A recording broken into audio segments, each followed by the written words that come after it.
Okay, now listen here. It is no secret that in the past 5 years, the Proteas have lost some great individual performers. This was a big worry for Cricket SA. Smile on your face lets me know that you need me. But then something magical happened. A whitewash victory in the ODI series and a Test series victory, hitting the Indian team from behind after losing the first Test.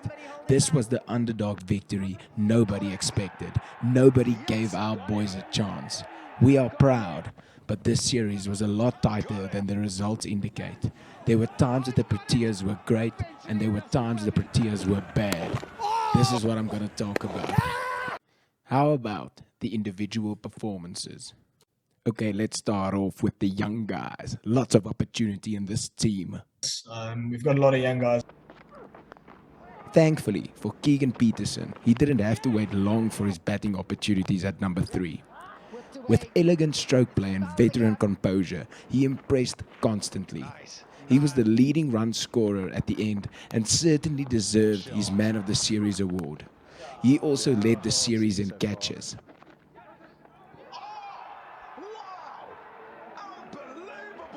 Next up, we have bowling all-rounder Marco Jansen. This man is like 3 meters tall and he took a lot of important wickets. And while he was doing that, you could hear Jan Mulder packing his bags in the distance. This man has a future as the premier South African all-rounder in all formats. His rivalry with Jasprit Bumrah also showed that he's not afraid to show the finger to some of the Indian legends, even if he's only 19 years old. Okay, but it's not going well for all of the new guys.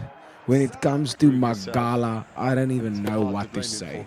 I have no idea how he made this lineup. You know, maybe it proves me wrong in the future, but at the moment he's just making me question the fitness standards of South African cricket. I don't know, to be honest. But swinging it back to the positives, we have people like Janaman Malan in our team who shows great promise as a Protea. He deserves his ICC Emerging Player of the Year award. Yeah, it's a privilege. Okay, now it's time to look at some of the old guys. Now the leaders in this team especially stepped up in this series. Now I don't think in the last 10 years there has been a player that has gotten more critique than Themba Bavuma. In this series, he has made those critics swallow their words. He performed well in both the ODI and Test series. Although he has not been the main horse in any of the races, he constantly plays a crucial supporting role, whether it's with Algar, Quinton, Rassie or Peterson. Like Algar, he shows the team how to fight even when things aren't going according to plan. An applause to their captain, Themba Bavuma, who goes to... Now Dean Algar, this guy's like Rocky. He gets hit and we love him for it.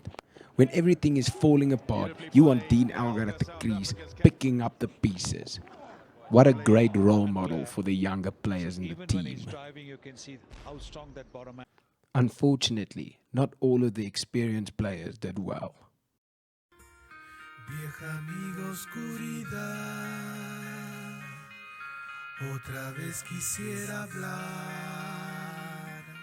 porque he tenido nuevamente una visión. Aiden Markram has to be the saddest man in cricket at the moment.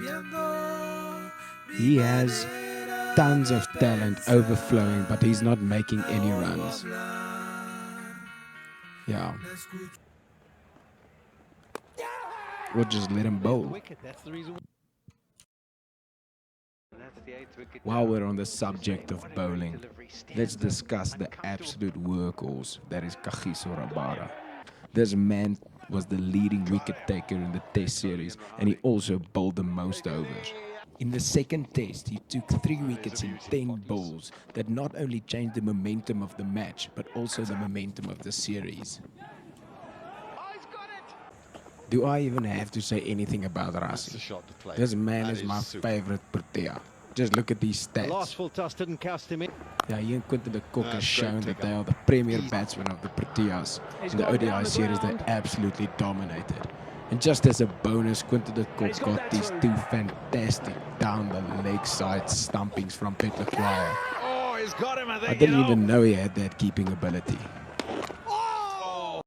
On a side note, Rassi has a series of coffee shops called Abantu Coffee. So if you see one, pull over and give the man some support. Now that we are done looking at individual performances, I'd like to point out our atrocious fielding display.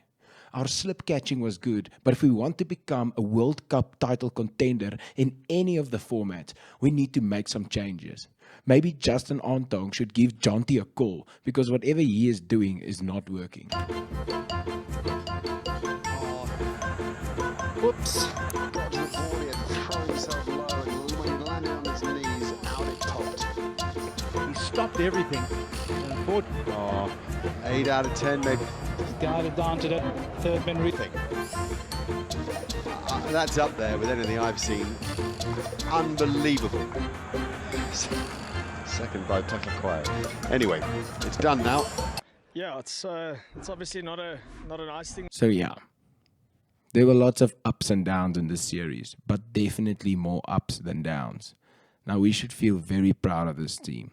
The combination of leaders stepping up and promising young guns emerging is a fantastic sight to see.